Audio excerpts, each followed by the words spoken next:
Mesdames et messieurs, bonsoir et bienvenue dans cette nouvelle édition de Viva Événement. Aussi, je vous invite à le suivre jusqu'au bout.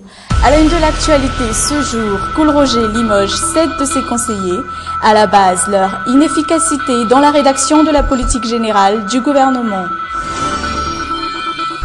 Gros coup pour la police nationale, l'après-midi même de l'attaque à main armée samedi à Tsaralalan. Ces éléments arrêtent un présumé avec un Mac 50. Le secteur du tourisme s'envole pour conquérir d'autres marchés. Objectif, attirer des touristes venant d'Afrique du Sud ou d'Allemagne. Et sur la scène internationale, au Nigeria, Boko Haram demande un échange. Après les grandes puissances, l'Israël vient au secours des 223 lycéennes nigérianes.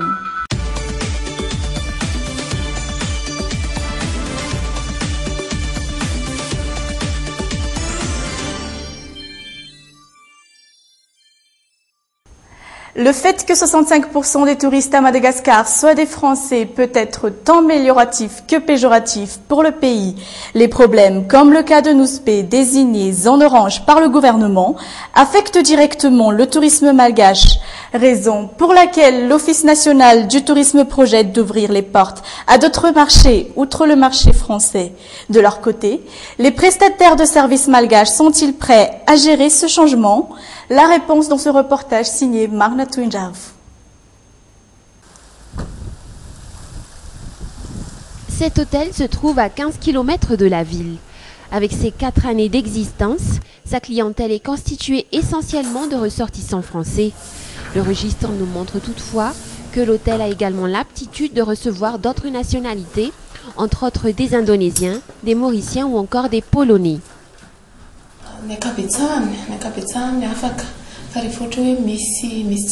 Le plus important pour les touristes, c'est qu'ils soient en sécurité.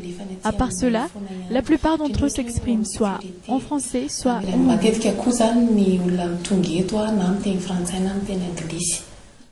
Le français et l'anglais sont donc les plus utilisés dans cet endroit.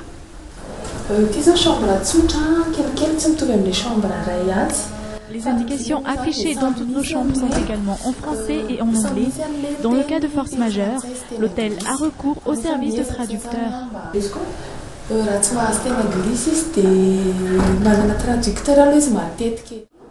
La majorité du personnel de service de cet établissement n'arrive à maîtriser que ces 2 langues jusque-là, la non-maîtrise des langues que les guides depuis près de 15 ans ont essayé de résoudre. Avec une fierté, l'association des guides affirme que ses membres arrivent à maîtriser pas moins de 8 langues.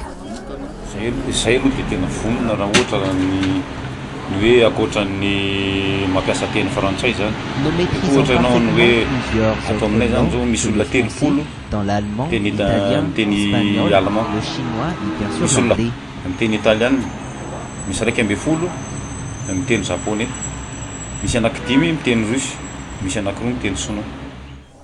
Après l'anglais, l'italien et l'allemand sont les plus utilisés par les touristes en visite dans la région d'Analamang.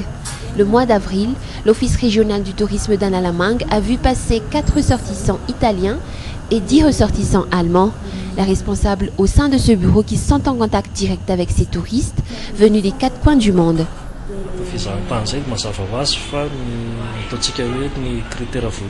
La qualification principale pour un guide est la maîtrise de 2 langues, outre la langue française.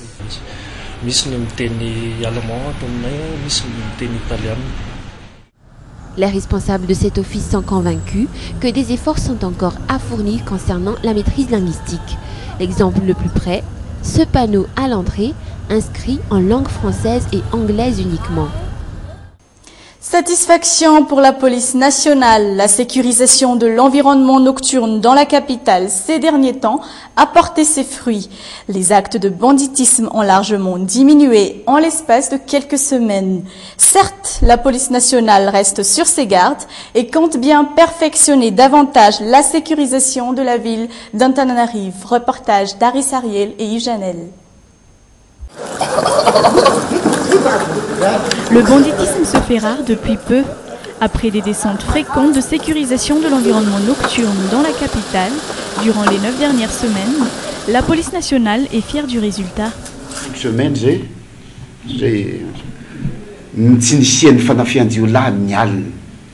Tout ceci est le résultat des efforts de la police nationale, des efforts entrepris avec une volonté inégalée. À présent, les actes de banditisme nocturne ont expressément diminué.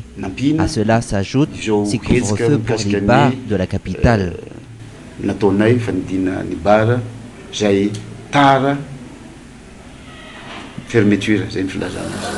Ces opérations de sécurisation nocturne ont abouti à l'arrestation de 144 personnes sans carte d'identité nationale, plus 51 en état d'ivresse, puis 19 en possession de substances illicites et 3 individus pour incivisme en faisant leurs besoins dans les lieux publics.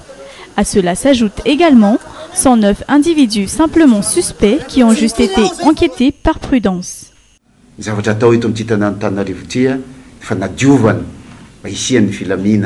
Le but de la police nationale est de veiller à la restauration de la paix et de la tranquillité.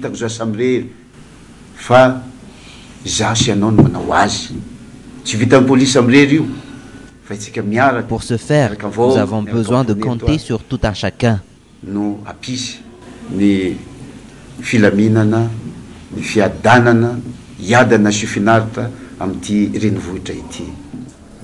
La police nationale ne compte pas en rester là et projette de poursuivre ses opérations de sécurisation pour un résultat encore plus satisfaisant.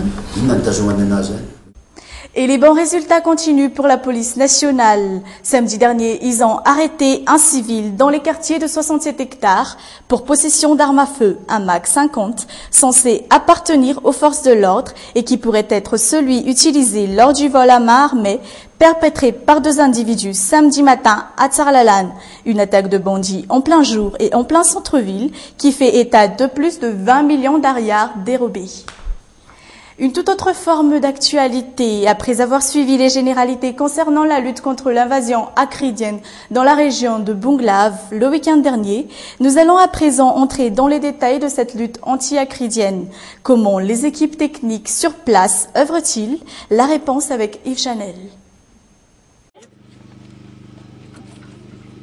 15h, aéroport de Tsurunmandidi. Bienvenue à la base stratégique de la lutte anti-acridienne de cette région, la 3e sur le territoire. À pied d'œuvre, l'équipe technique sur terrain, il prépare les matériels pour la mission du lendemain. Nous avons ici une pompe, du kérosène pour les hélicoptères et du pesticide.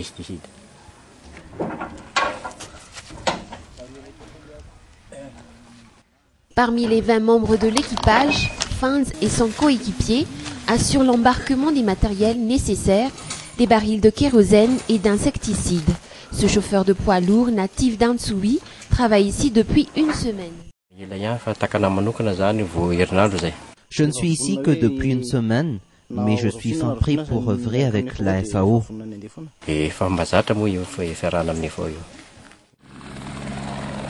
Sur le tarmac, une partie de l'équipe aérienne, il revient d'une mission de prospection. Ils sont situés où? Celui qu'on ira voir demain matin, il est au sud-est d'ici. Il est à 25 km à peu près. Et l'autre, il est beaucoup plus haut au nord, à centaines de kilomètres. Dernière préparation technique, dernière vérification, l'ensemble de l'équipage termine ce jour la journée avec une certitude sur les aires infestées par les criquets. Avant même les premiers rayons du soleil, l'équipe terrestre entame déjà sa journée. Direction, seconde base se trouvant à près de 35 km de cette base.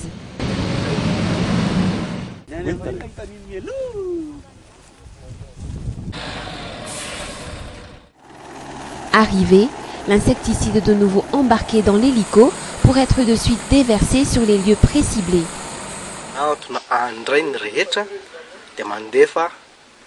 Nous sommes ici pour le moment, mais nous projetons de poursuivre cette lutte anti-acridienne dans les régions de Morafenbe, d'Akasbe ou d'Ambatmaint.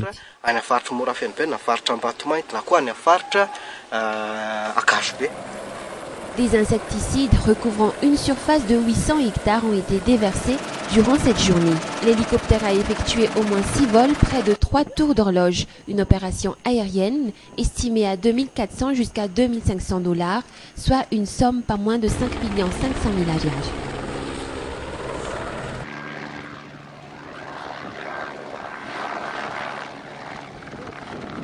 À présent, ouvrant une page politique, le chef du gouvernement vient de limoger 7 conseillers auprès de la primature. Après son passage devant les députés, jouer son rôle d'exécuteur s'avère difficile pour le Premier ministre. Pourtant, le président Eradon Mampian a affirmé qu'après ses 100 jours à la tête de l'État, les bases sont désormais solides. Les détails dans ce reportage. Tout se complique au sein de la primature. 7 conseillers ont été limogés récemment, limogeage ayant pour cause leur inefficacité dans la rédaction de la politique générale du gouvernement, selon le Premier ministre.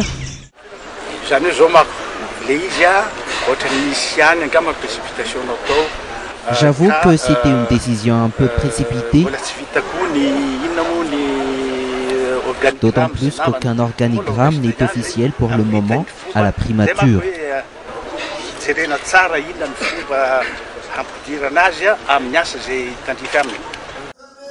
Le chef du gouvernement a également mis un mot sur son expression en français fortement critiquée lors de sa rencontre avec les députés au sein de l'Assemblée nationale.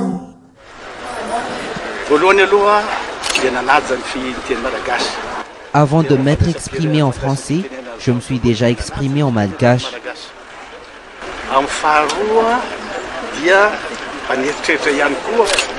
J'ai pris la peine d'emprunter la langue française pour ceux qui m'auraient écouté et qui ne comprennent pas le malgache.